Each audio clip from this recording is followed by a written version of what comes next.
या न्यूज पंजाब हिमाचल, आपके साथ मैं हूं दीपिका। चलिए फटाफट बुलेटिन की शुरुआत करते हैं। प्रधानमंत्री नरेंद्र मोदी का 71वां जन्मदिन आज सेवा सप्ताह के रूप में बीजेपी मना रही है पीएम का जन्मदिन।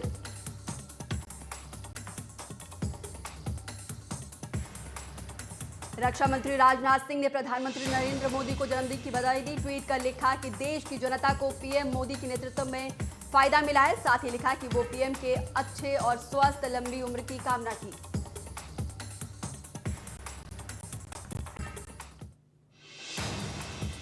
कांग्रेस के पूर्व अध्यक्ष राहुल गांधी ने भी पीएम मोदी को बधाई दी और ट्वीट कर पीएम मोदी को शुभकामनाएं दी।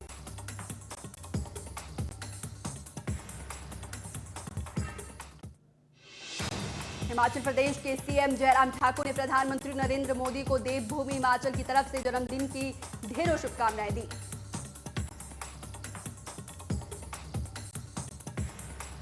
मुख्यमंत्री जयराम ठाकुर ने कहा कि प्रधानमंत्री नरेंद्र मोदी की अगुवाई में भारत विश्व भर में नए कीर्तिमान हासिल कर रहा है।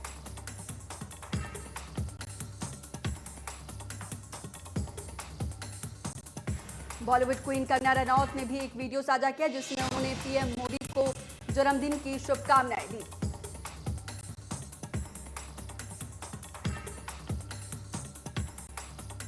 श्रीनगर के बटमालू इलाके में सेना की आतंकियों से मुठभेड़। सेना ने 3 आतंकियों को ढेर किया। आतंकियों की गोलीबारी से सेना का एक जवान भी घायल।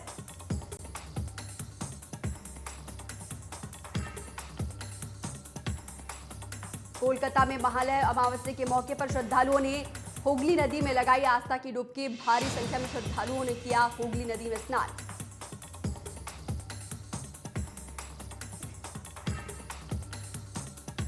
केंद्रीय परिवहन मंत्री नितिन गडकरी की कोरोना रिपोर्ट आई पॉजिटिव। नितिन गडकरी ने ट्वीट कर दी जानकारी।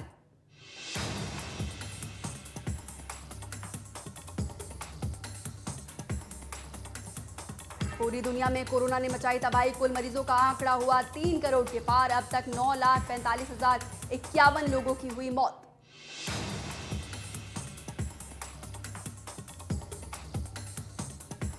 अमेरिका में कोरोना मरीजों की संख्या 68,28,000 के पार। अब तक 2,01,000 से ज्यादा मरीजों की मौत। 25 लाख से ज्यादा मरीजों का चल रहा है इलाज।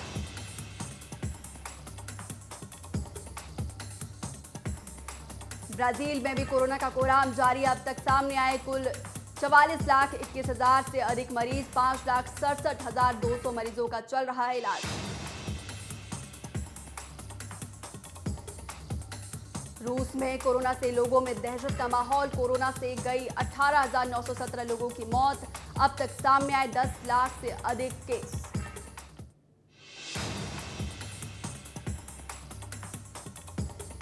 दक्षिण अफ्रीका में भी कोरोना से बुरा हाल। अब तक सामने आए 6,53,000 से ज्यादा केस। अब भी 53,544 केस एक्टिव।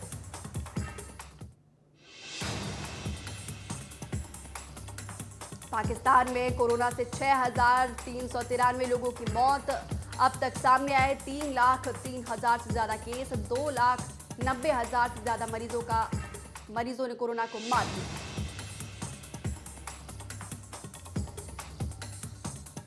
देश में 24 घंटे में सामने आए 97,856 नए केस। 1,140 लोगों की मौत। कुल मरीजों की संख्या 51,15,000 के पार।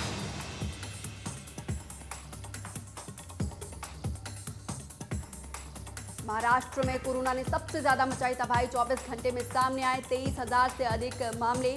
कुल मरीजों की संख्या 11,21,000 के पार।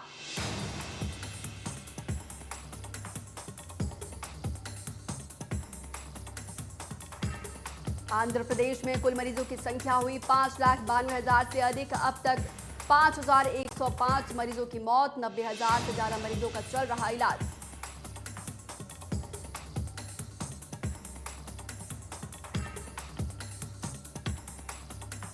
तमिलनाडु में 24 घंटे में मिले 5,552 नए मरीज। कुल मरीजों की संख्या 5,19,000 के पार। अब तक 4,64,000 से ज्यादा मरीज ठीक।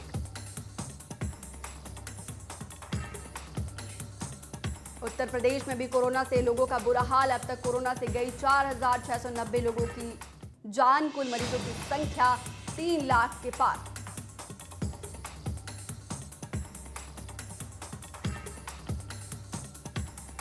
दिल्ली में कोरोना मरीजों की संख्या लगातार बढ़ रही है। एक दिन में फिर सामने आए 4,473 नए केस, 33 लोगों की हुई मौत।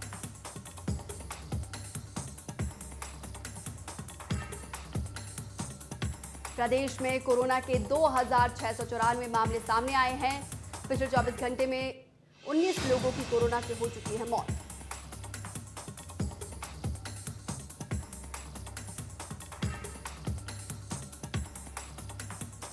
चंडीगढ़ में कोरोना का कोहराम जारी। चंडीगढ़ में कुल मृतकों का आंकड़ा 101, 6 लोगों ने गंवाई जान। कोरोना से 366 नए केस मिले।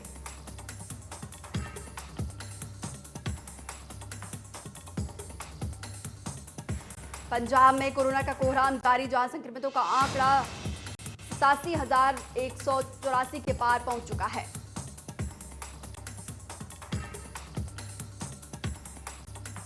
पंजाब में कोरोना के एक्टिव मामलों की संख्या 21,000 के पार।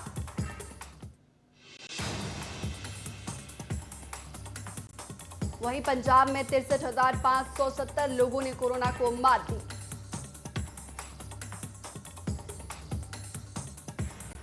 पंजाब में कोरोना से अब तक 2,592 लोगों ने अपनी जान गंवाई।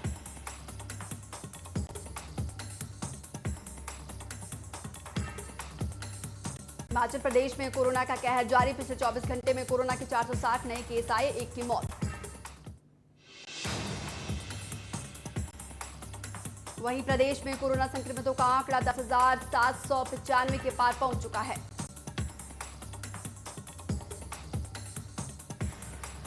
हिमाचल में एक्टिव मामलों की संख्या 1,146 के पार पहुंच चुका है। हिमाचल प्रदेश में 6,521 लोगों ने कोरोना को मात दी।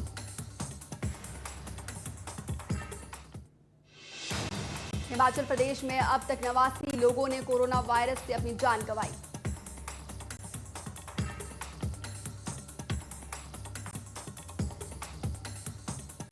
दिल्ली के सीएम अरविंद केजरीवाल ने किया ट्वीट। खेती और किसानों से संबंधित 3 कानून सदन में लाए गए हैं जो किसानों के विरोध में हैं। केजरीवाल ने ट्वीट में कहा कि देश भर में किसान इसका विरोध कर रहे हैं, इसीलिए केंद्र सरकार को तीनों कानून वापस लेने चाहिए।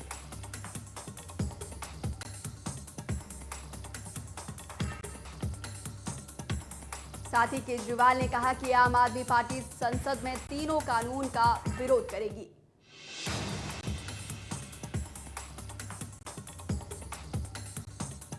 बीजेपी अध्यक्ष जेपी नड्डा ने तीनों खेती किसान ऑर्डिनेंस को लेकर बताया कि किसान हितैषी है। उन्होंने कहा कि इन ऑर्डिनेंस से कृषि क्षेत्र में निवेश बढ़ेगा।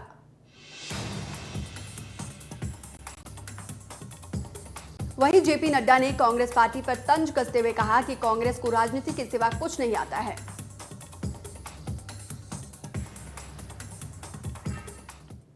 किसान ऑर्डिनेंस को लेकर पूर्व मुख्यमंत्री राजेंद्र कौर भट्टल ने केंद्र सरकार को आड़े हाथ लिया।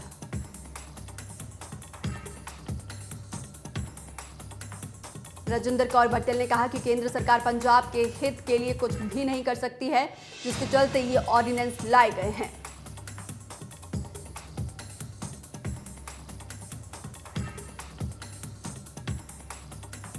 वहीं आपके सांसद भगवंत मान ने अकाली दल के प्रमुख सुखबीर सिंह बादल को कहा कि वो खुद किसान विरोधी हैं, वे सदन में हमेशा झूठ बोलते हैं।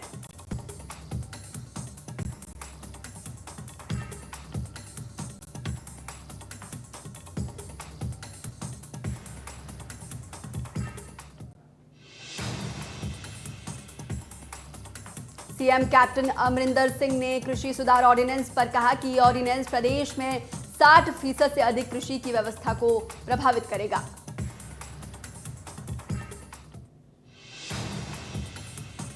वहीं सीएम कैप्टन ने केंद्र पर आरोप लगाते हुए कहा कि इस ऑर्डिनेंस के जरिए पंजाब के किसानों को उकसाया जा रहा है।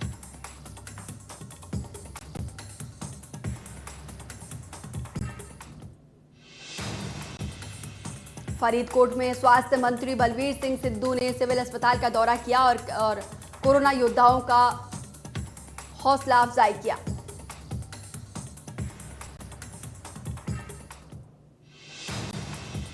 वहीं बलवीर सिंह सिद्धू ने कोरोना संकट के बीच लोगों को दी जा रही सुविधाओं का पता लगाया और इसके अलावा लोगों को ज्यादा से ज्यादा कोरोना टेस्टिंग करवाने की अपील की।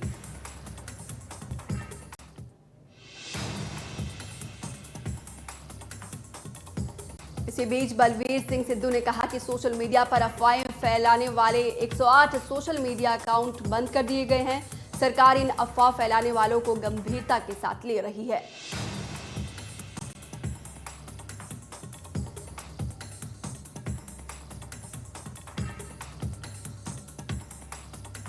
पंजाब में कोरोना का कहर लगातार बढ़ता जा रहा है। कोरोना की रफ्तार पर ब्रेक लगाने के लिए प्रशासन के साथ साथ संस्थाएं भी अपनी अहम भूमिका निभा रही है।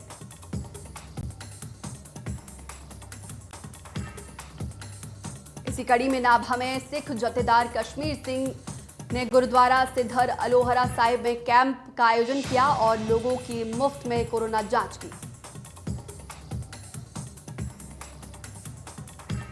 जथेदार कश्मीर सिंह ने लोगों से अधिक कोरोना जांच कराने की अपील की ताकि पंजाब को कोरोना से मुक्त करा सके।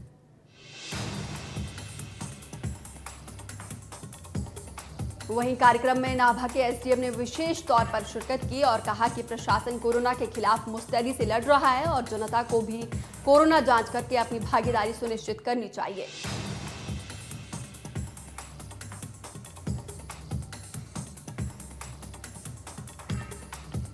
फाजिल्का में नशा करने वाले पुलिस मुलाजिमों को पुलिस प्रशासन ने एक्शन में लेते हुए आरोपी पुलिसकर्मियों को सस्पेंड कर दिया। आपको बता दें कि 2 दिन पहले ही सोशल मीडिया पर एक वीडियो वायरल हुआ था जिसमें थाने के अंदर बैठकर थानेदार और हवलदार हेरोइन का नशा कर रहे थे।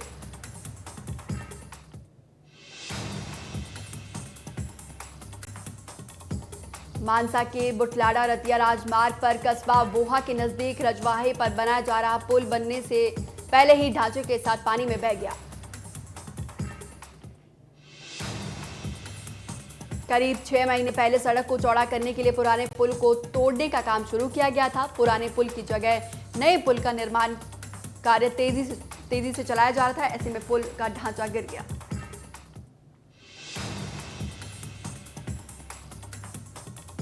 भारतीय टीम के पूर्व बल्लेबाज सुरेश रैना के परिवार पर हत्या करने वाले 3 आरोपियों को पुलिस ने गिरफ्तार किया है। पुलिस फिलहाल गैंग के अन्य 11 सदस्यों की तलाश कर रही है।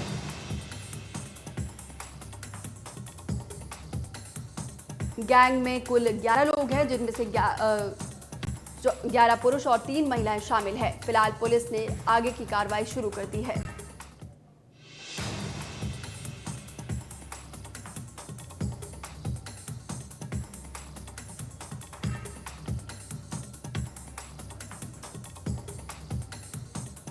हिमाचल प्रदेश की बैठक में प्रदेश के बॉर्डर को खोलने का फैसला लिया गया।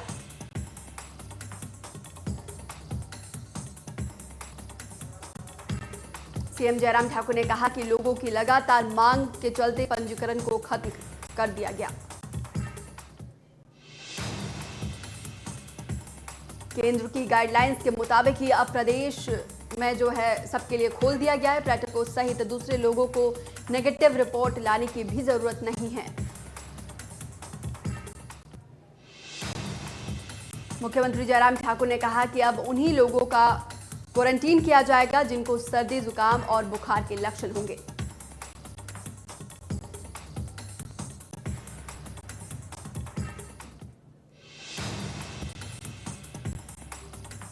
मनाली में किराए पर बाइक देने का व्यापार काफी समय से बंद पड़ा है और अब खुल गया है।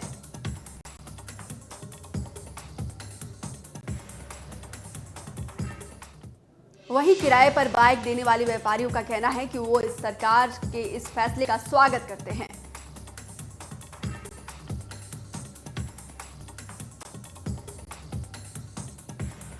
चंबा में डलहौजी विधानसभा से बीजेपी अध्यक्ष यशपाल सिंह ठाकुर ने कांग्रेस पर पलटवार करते हुए कहा कि कोरोना काल के बीच लोगों को गुमराह कर रही है।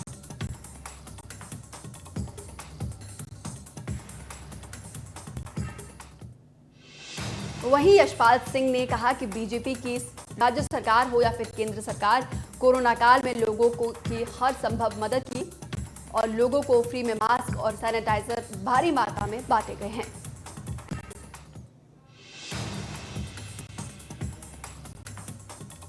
यशपाल सिंह ठाकुर ने कांग्रेस पर तंज कसते हुए कहा कि प्रदेश की जनता अब कांग्रेस के झांसे में नहीं आने वाली है।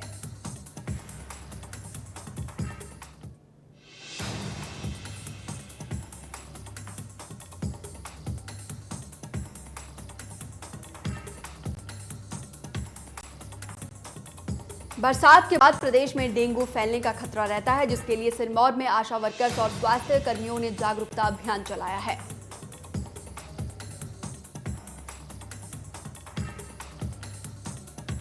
स्वास्थ्य विभाग की सतर्कता का ही नतीजा है कि अभी तक जिले में एक भी डेंगू के मामले नहीं आए हैं।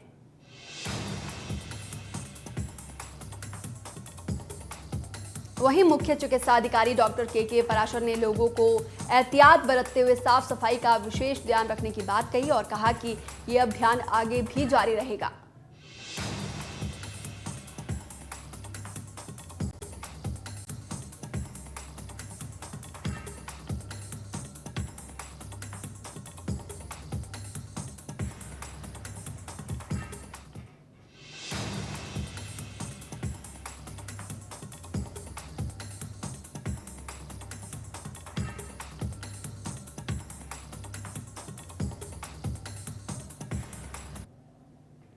चलिए फटाफट बुलेटिन में मेरे साथ इतना ही, लेकिन आप तमाम बड़ी खबरों को हमारे साथ बने रहिए।